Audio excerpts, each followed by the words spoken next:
there isn't really such thing as your authentic self, at least not in the way people often use that phrase. Usually when this comes up, it's referring to some kind of masking process, meaning that we are going about our day putting out energy to act in a particular way in particular contexts. So, for example, you act one way when you are at work, and a different way when you're with your friends, and yet again a different way when you're at home or with loved ones. With students, I often refer to the sort of Thanksgiving effect, where after you've been away at college for some time, you go home and find yourself acting like you did when you were a teenager when you're with your family again. Sometimes it can feel even like that scene in Total Recall.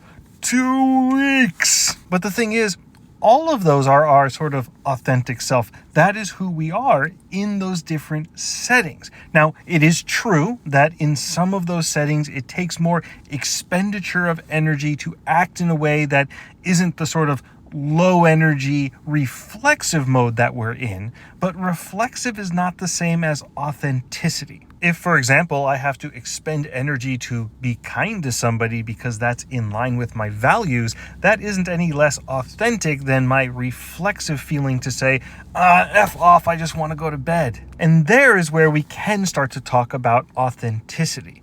If we think about it in terms of expending more or less energy in line with our core values, then we are talking about being authentic versus inauthentic.